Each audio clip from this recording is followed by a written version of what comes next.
Furthering Christendom. I'm your host, Tyler McNabb, and I'm here today with Dr. Kevin Chen. How are you doing today?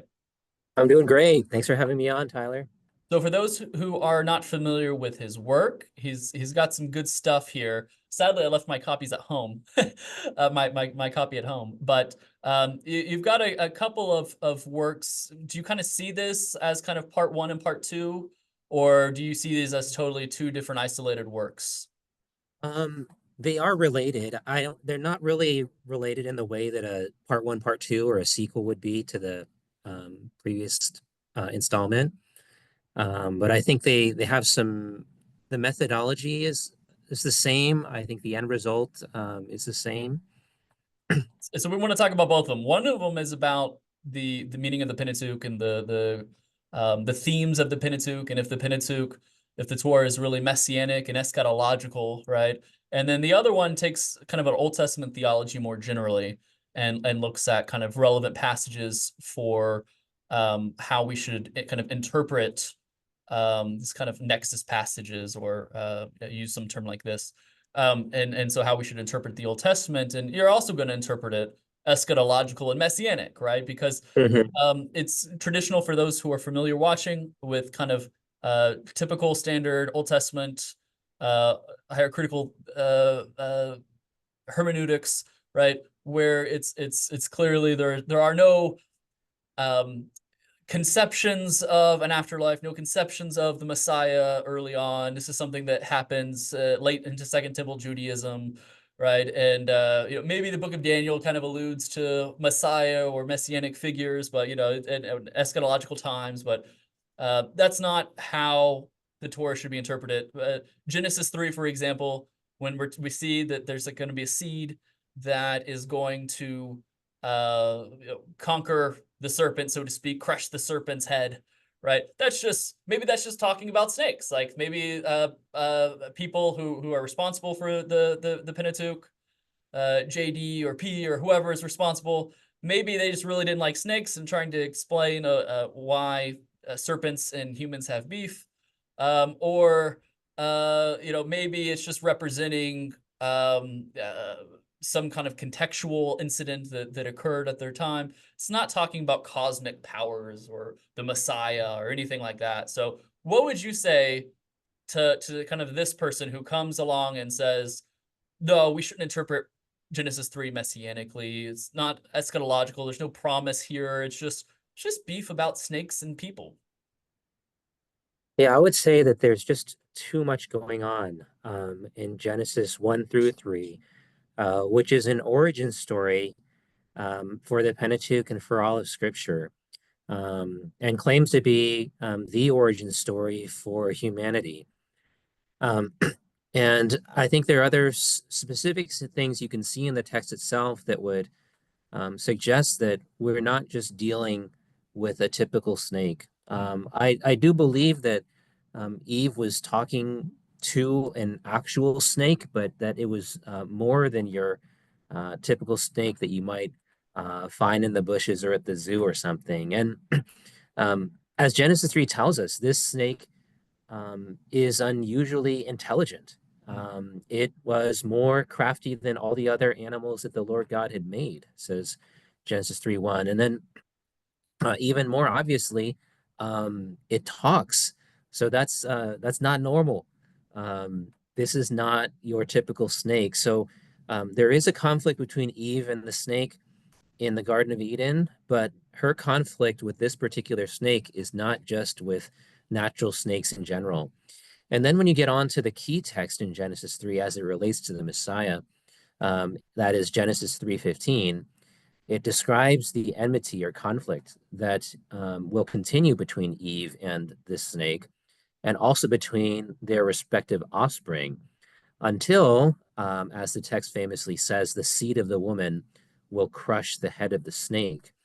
And there's a little subtlety there that what's going to bring an end to this long-standing conflict is not the seed of the woman defeating the seed of the snake, although that will happen too. But according to the words of Genesis 3:15, the seed of the woman will crush the head of the snake itself. which suggests some kind of longevity for the snake until Mm. the seed of the woman comes.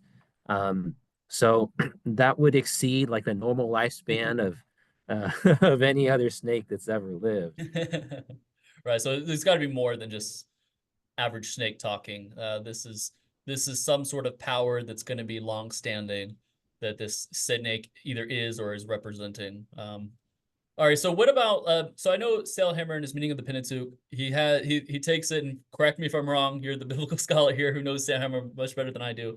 But from the time I was an undergrad in biblical studies, this is my memory. And then from rereading your work, um, or reading your work, seeing the work reiterated, um, the idea is that there are kind of like four poetic passages in the Torah that are kind of really long and extended and can help us interpret the narrative, and then maybe the narrative can help us also interpret the poems. Maybe it's a vice versa relationship. Um, and you see these passages. These passages would be, if my memory serves me correctly, Genesis 49, Exodus 15, Numbers 24, and the end of Deuteronomy. And you have these kind of poetry passages that, if you interpret them kind of eschatological, messianically, then maybe it's like a game changer for understanding the rest of the Torah. Maybe Yeah, that's. Can you speak more to this and kind of sure. explain how that goes about? Yeah, this is one of Dr. Sailhamer's truly great contributions to the study of the Pentateuch, and with implications for the study of the Old Testament and the unity of the of Scripture. Um, Basically, he set forth a proposal for the literary structure for the entire Pentateuch. Now, this question is actually not something that is always asked, because a lot of times, just because we're used to our modern printed editions of the Bible, we just treat the Pentateuch Mm. as already structured for us in the form of Genesis, Exodus, Leviticus, Numbers, and Deuteronomy. But without getting into all the details of that particular division, what Sailhamer proposed was trying to derive the structure of the Pentateuch um, from the ground up, and not assuming that division into Genesis, Exodus, Leviticus, etc., that we find in our modern Bibles. Mhm. Um, and what he found was that the Pentateuch, number one, is mostly narrative, and hence the title of his 1992 book, The Pentateuch is Narrative, which I think is borne out by the text itself. Even when there's a lot of laws and the story uh, grinds to a near halt, there still really is a story. It's just going slowly at Mount Sinai as there's more and more sets of laws being given. But within this narrative in the Pentateuch, there are also, and this is going to address your question, there are four major poems, or what I call poetic sections, in the Pentateuch. And they are placed at strategic moments in the Pentateuch's overarching story. For example, most of Genesis 1 through 48, there are some small poems interspersed in there. Most of Genesis 1 to 48 is narrative. And I think anyone who's read Genesis can knows that off the top of their head, pretty much all the book of Genesis is narrative.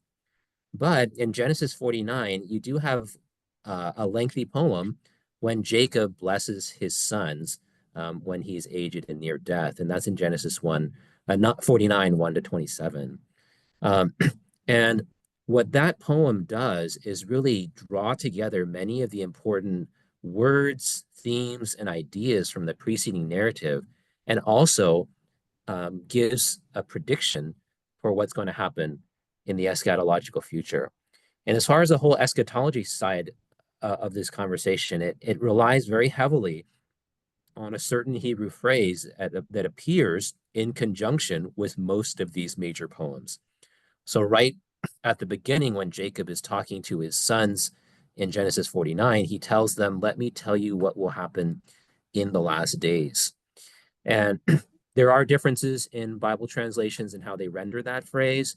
But he believed, and I also believe, and some others do as well, that that phrase really does mean in the last days. And if it does, then that poem, and also the ones in Numbers 24, as well as Deuteronomy 32 and 33, they are, on the one hand, providing structure to the whole Pentateuch by having these major poems at these Mm. key moments, and also telling us readers about what's going to happen in the last days.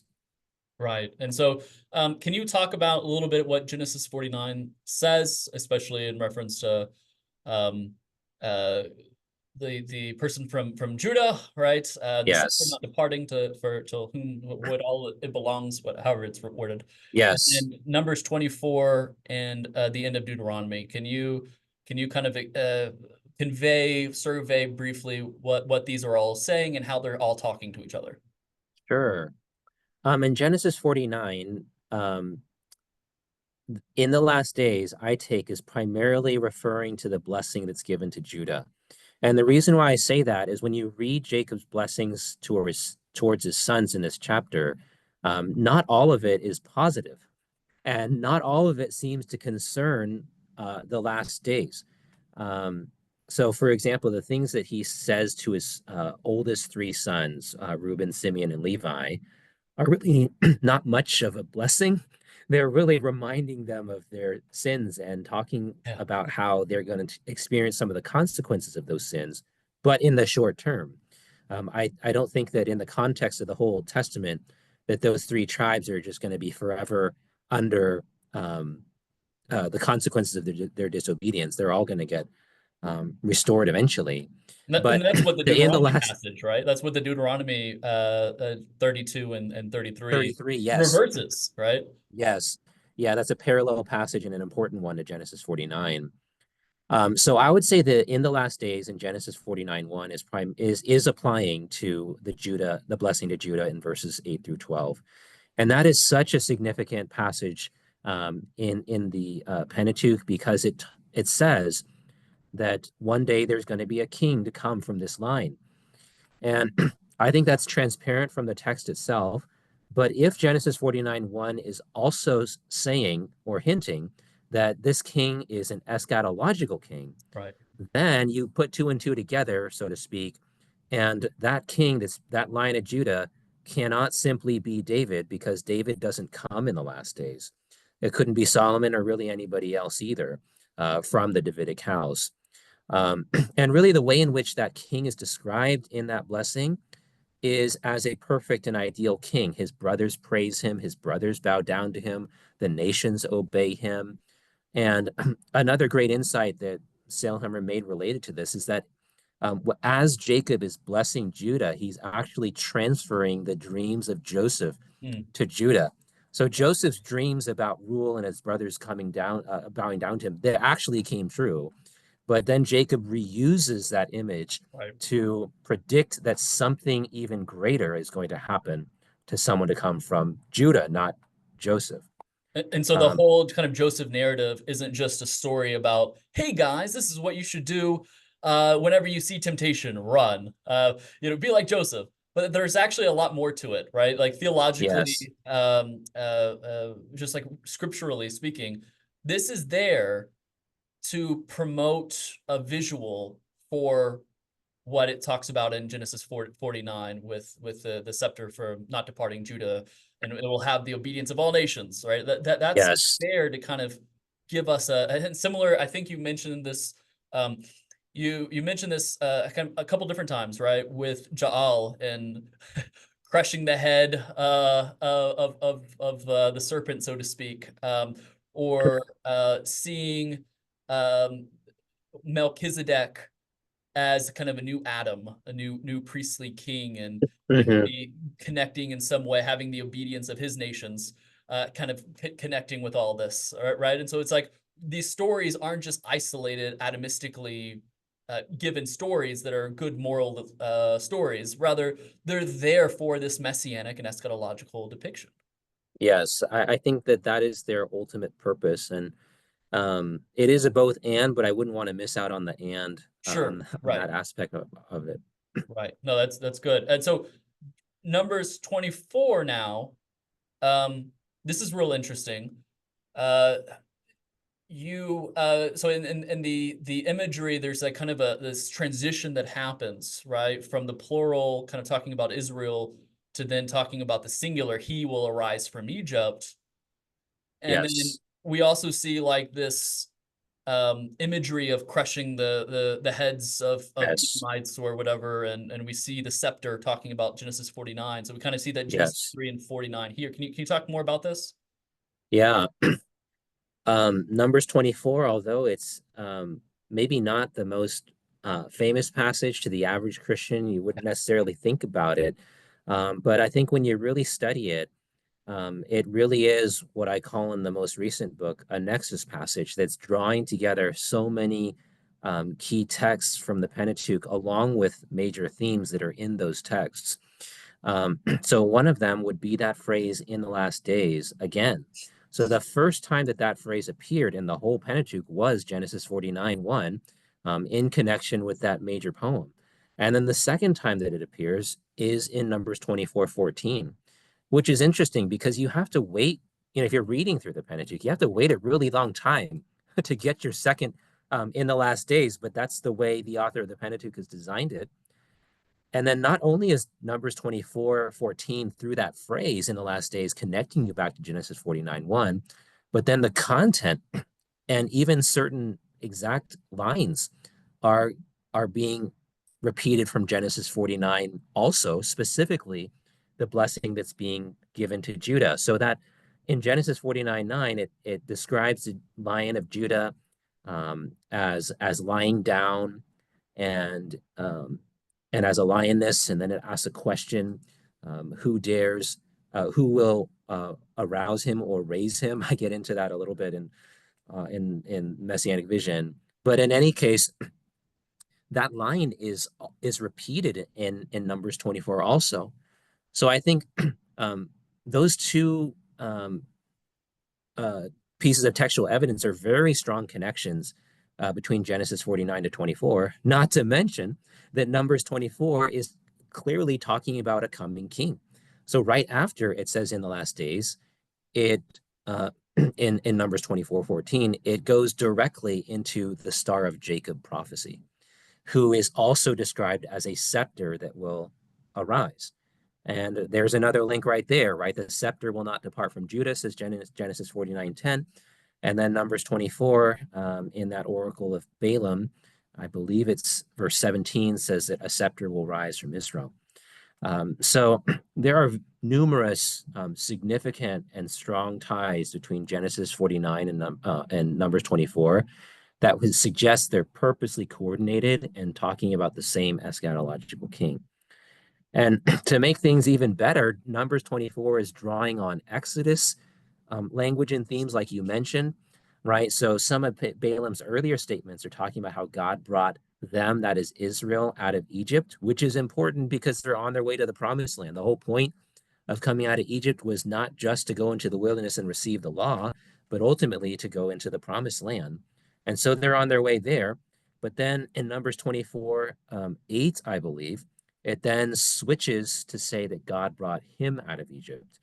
And if you look at the context of that particular statement, it I think there's a strong case that can be made that him is referring to the king that's described in the previous verse and the following verse. That's in Numbers 24:7 and verse 9.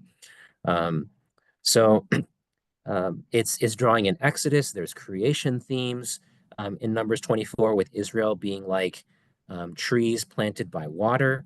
There's wisdom themes with Balaam's so-called proverbs. If you were to translate literally from the Hebrew before each of those prophetic statements that he makes.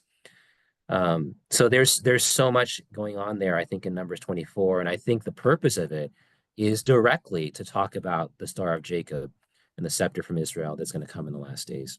In the is it I think also Numbers 24, though it could be Genesis 49, I'm not sure, which talks about kind of hints at plenitude and flourishing, about teeth being like milk or something like that. Is that? Yes, that's in Genesis Oh, 49, that's Genesis 11, 49. and Okay. 12. But you do have flourishing, like creation flourishing in Numbers 24 as well, because if Israel is like trees planted by waters, Right. that's an Edenic That's right. image, which is a picture of flourishing. Right. Which Uh, is Psalm 23 in some sense as well, right? That depiction. Um, hmm.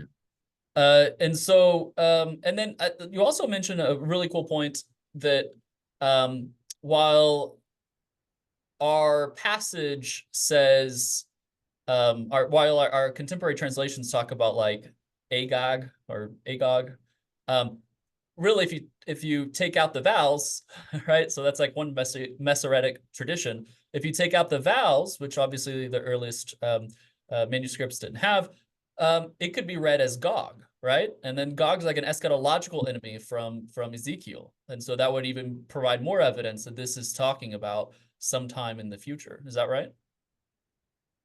Uh, Mostly. There is a one consonant difference. So Okay. Okay. Agag in Hebrew, it still starts with an aleph that Gog Okay. doesn't. But um, um, but the important thing is that many of the early Greek translations, the Septuagint plus revisions of the Septuagint, they all have Gog. So that provides some evidence that, well, there seem to have been ancient Hebrew manuscripts Right. that had Gog and that were Right. then translated as Gog or kept as Gog Hmm. in these early Greek translations. In which case, like you said, we couldn't be talking about Saul and Agag, king of the Amalekites in First Samuel, but instead the eschatological Gog, that enemy that's mentioned in Ezekiel. That's good. No, that's really good. And then um in Deuteronomy we see um kind of the reverse in some sense, or kind of inclusio with Genesis 49. Um do you can you explain that a little bit more, one, and two, the crushing the head of Edom in Numbers 24, I believe, is there. Do you think that's parallel to Genesis 3:15 or I I do. Yeah, I'll start with the numbers okay. question first and then circle back to Deuteronomy. But in Numbers 24:17, yeah, I didn't mention this earlier, but it also has the theme of a conquering hero crushing the head of the enemy. So Numbers 24:17, I would say see that it's not only connecting back to Genesis 49 through the scepter and other connections that I mentioned in the last days, but it's also reaching back to Genesis 3:15 and reusing that picture of victory, that is, of crushing the head of an enemy. Now, the difference between Genesis 3:15 and Numbers 24:17 is, on the one hand, the specific words that they use for crush. That's one thing.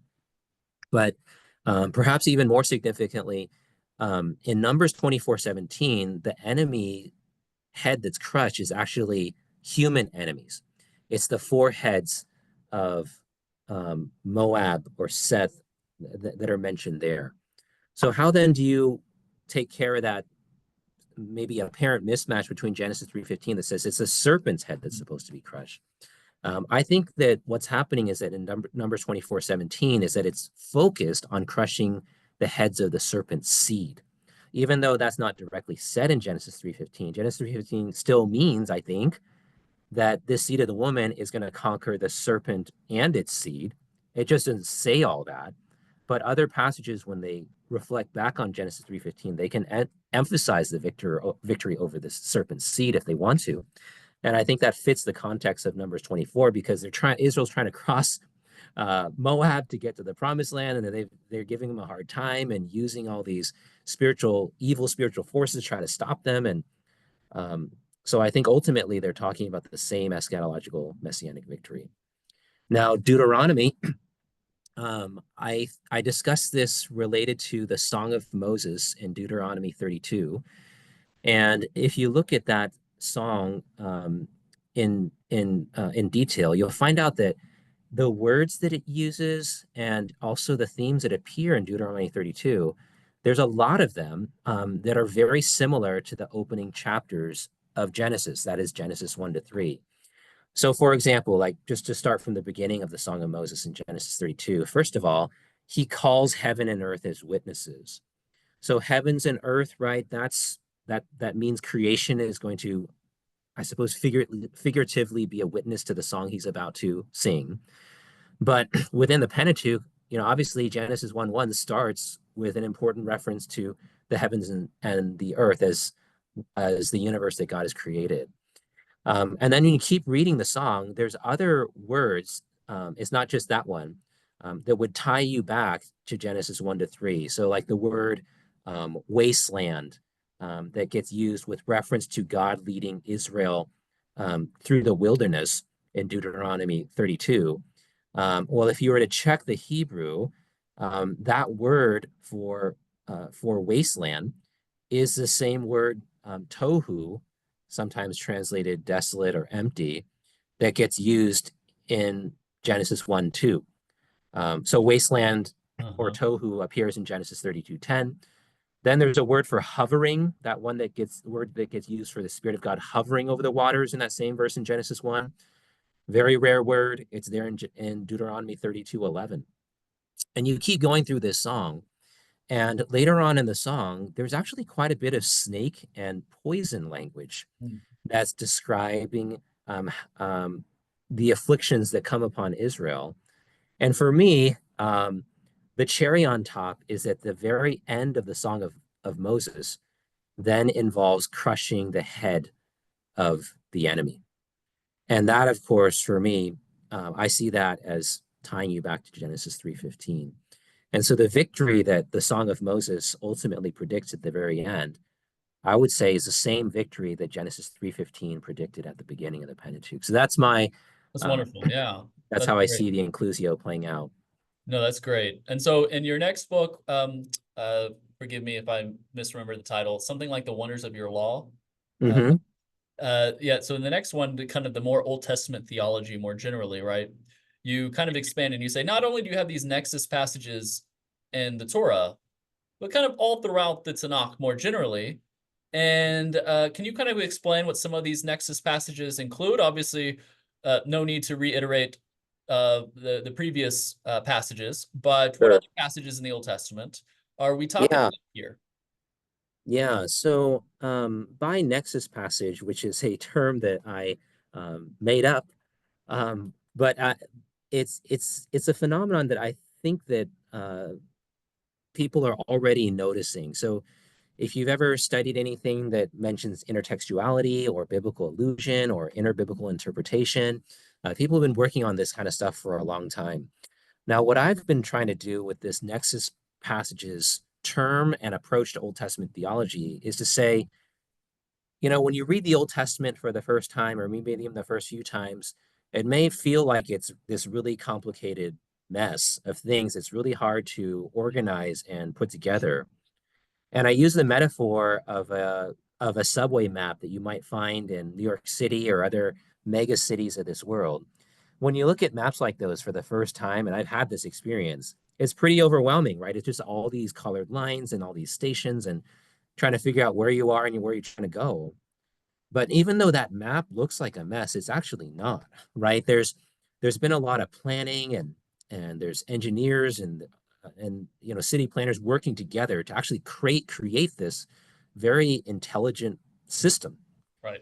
And what I'm suggesting is that there are certain passages in the Old Testament that serve a similar purpose to what are sometimes referred to as transfer stations in a subway network. Like in one of these, on these subway maps, the genius of these things is you can transfer from one line to another. So, like, let's say I'm going to get on orange line, but I need to go somewhere on purple line. Well, there might be some transfer station down the line that I can switch um, from orange to purple or something like that. And what these transfer stations do is they connect all these seemingly disparate lines that are going in all these different directions. Yeah. And I think there's certain passages in the Old Testament that have such a high level of intertextuality, or you could say interconnectivity to other passages in the Old Testament, that they can help you see how the different pieces of the Old Testament fit together. So some of the ones in the Pentateuch we've already talked about. I think there's, the poems there. But I think there are other passages like these in the rest of the Old Testament.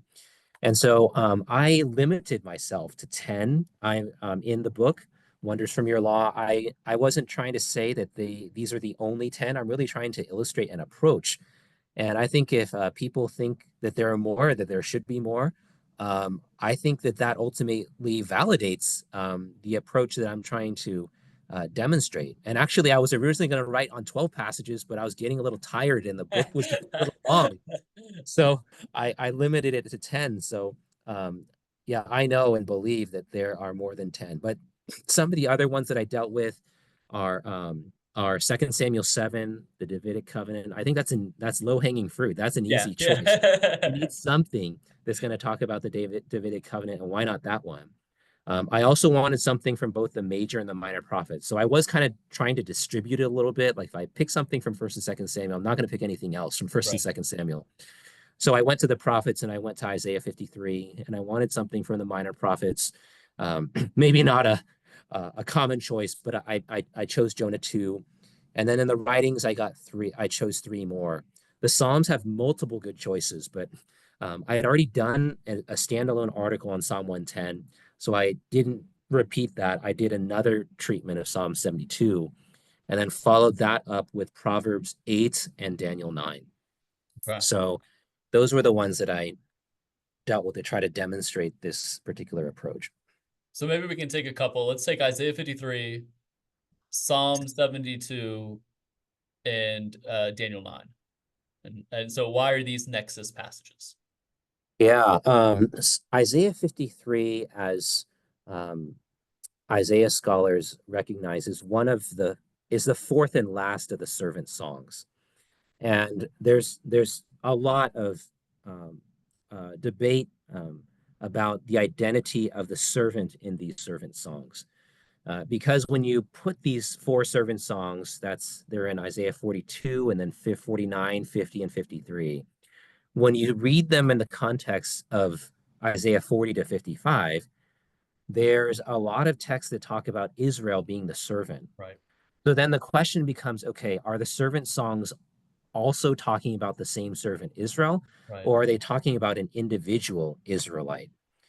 Um, so there are some, and I would agree with them, that the servant in the servant songs is not Israel, because especially in the servant song in chapter 49, he saves Israel. He brings Israel back, and he's even the light to the nations.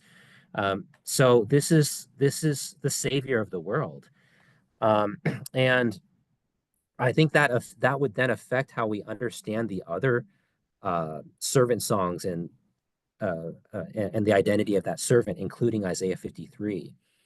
And so to take Isaiah 53, I would say that directly that this is someone that is taking sin upon himself for the sake of others. He's a substitute.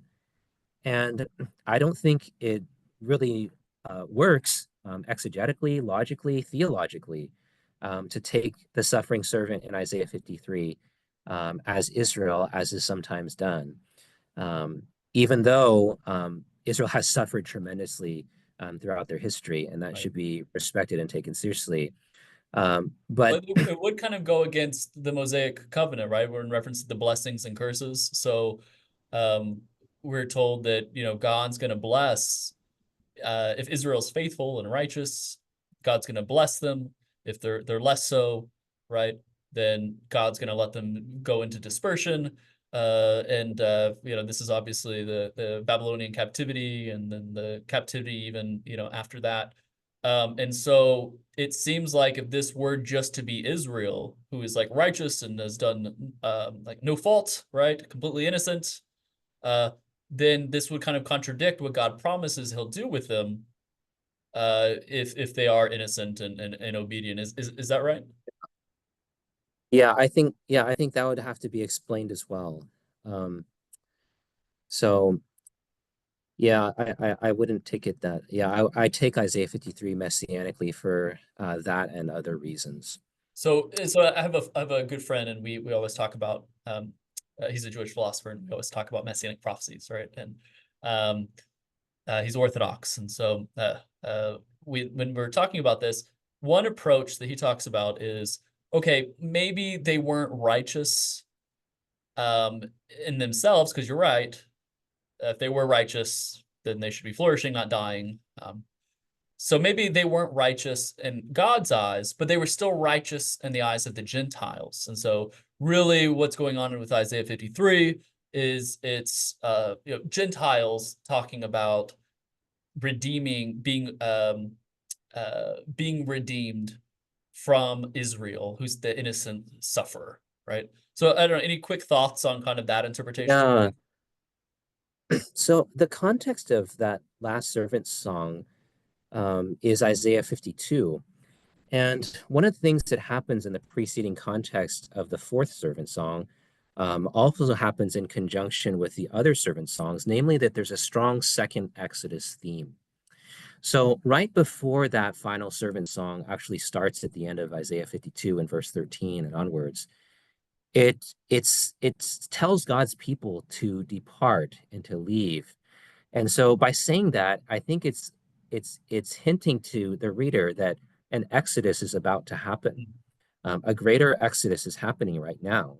And when you look at the content of what's happening in Isaiah 53, there's a sacrificial death in connection with their departure from a foreign land.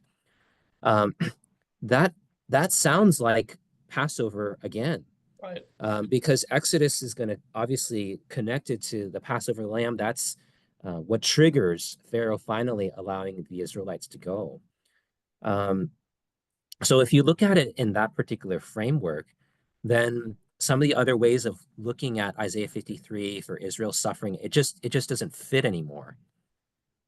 And there might be some identification, right? I mean, it might be like there's a fit, like Israel's Messiah, um, with Israel, where just as Israel came out of the land of Egypt, so the Messiah, just as Gentiles have abused Israel and even talking about modern day context, a great um, evil persecution of the Jewish people. Um, maybe we can also say the Messiah as well, and so we can kind of like maybe there's not such a tight connection or sorry, maybe there's not such a loose connection between the Messiah and Israel's Messiah. I don't know if you have thoughts on that, but I guess that, and then take us home with Psalm 72 and Daniel 9. Yeah, I would say just briefly on the second Exodus thing is that just to when read Isaiah 40 to 55 um, over and over again if you can, because that's what I was doing when I was writing that chapter. Because the more you do that, the more you can appreciate the context of Isaiah 53 and really how strong the second Exodus theme is. And if you then take the further step into looking at literature and stuff like that, um, scholars have identified that, and I recognize it because of their with the help of their work. But that framework is very strong in those chapters, and so my inclination would still be to see Isaiah 53 also within that Right. framework.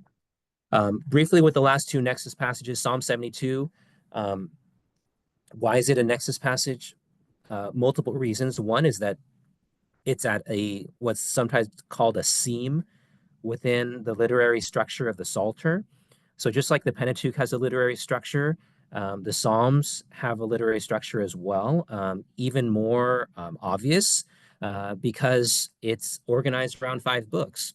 And these five books have a very clear conclusion, like a doxological statement at the end of each of these five books. And our modern editions of the Bible even often mark off these five books in the Psalms for us. So Psalm 72 is placed at a really important moment at the end of book 2 of the Psalter. And within the book of Psalms, royal Psalms like Psalm 72, even though they're not that frequent, they tend to appear at these important literary junctions in the Psalms. So like Psalm 2 would be another royal psalm Right. that's right there at the beginning. Right. And then you have Psalm 89 it's reflecting self-evidently upon the Davidic covenant. And it's right there at the end of book 3. Then when you look at the content of Psalm 72 itself, um, if you look in detail at the language that's there, at the themes that are set forth, um, it it connects to many messianic passages in the Old Testament. So, for example, this king is going to reign with justice. He's going to rescue the poor. He's going to reign from sea to sea. That's just like what Zechariah says about the Right. Messiah's rule. And then at the end of the psalm, it says that um, that all the nations will be blessed in him. That sounds like the Abrahamic covenant and the That's seed of right. Abraham back from Genesis. And there's even more of these kinds of connections that they're going to take you not only to Genesis and Zechariah, but then to still other passages. So to me, that's the definition of a Nexus passage. Yeah, Daniel 9, briefly, I think that one, it's also kind of handed to us on a platter because in Daniel 9, Daniel is studying Jeremiah. So that's already a connection right there. So he's studying the prophecy of the 70 years and wondering, okay, how and when is this actually going to be fulfilled? And so that gives you one significant connection there. Then the content of the 70-year prophecy and Jeremiah and Daniel 9 is really the fulfillment of God's eschatological salvation for Israel and the nations. You know, Daniel's still in exile. He's wondering, okay, how much longer, right? Is it going to be 70 calendar years and then it's going to be kingdom come or what? He's wondering what Jeremiah's prophecy really means. And then in the process, he also prays. And in his prayer, he references Moses and the prophets as well. So it's just a really interesting passage at the end of the Hebrew canon that then ties back to several important um, earlier passages within the Tanakh or the Hebrew Bible. it's great. And then I mean, Daniel 9 talks about I guess this would be the last question for you. Daniel 9 talks about how there's an anointed one will be cut off, right? And from his being cut off, there's like a ushering in righteousness and so forth. Um, so it seems like that this anointed one, he's going to be cut off, and then this temple will be destroyed, and then ushering in of righteousness and so forth. I think I got that right. And so some Christians, and I'm inclined to take it as well, take it that that's talking about Jesus, and him being cut off and the temple being destroyed. And so it's kind of like, well, if the Messiah, the anointed one, which could just mean like a king or whatever, but the anointed one would have to come before the temple was destroyed. There's only so many candidates, that sort of thing. I don't. Any thoughts on this kind of approach or this type of apologetic? Yeah, I do take the Messiah mentioned in Daniel 9 as Jesus the Messiah as well. I think it fits what the Old Testament as a whole is predicting about the last days. And actually, Daniel 2 uses the phrase in the last days. So Daniel has some kind of short-term and intermediate term prophecies in it. Um, but it also has what we might call end times or prophecies about in the last days as well. And I take the reference to the Messiah being cut off as predicting the suffering of Jesus. Yeah, that Isaiah 53, the idea of a king who's also right a priest in Zechariah, and then obviously in Melchizedek Yes, and stuff. So no, that's really great. Thank you so much, Kevin, for taking your time and hanging sure. out and talking the Old Testament. So I really appreciate it, and thanks for coming on. Sure thing. It's been fun. Thanks a lot for having me on.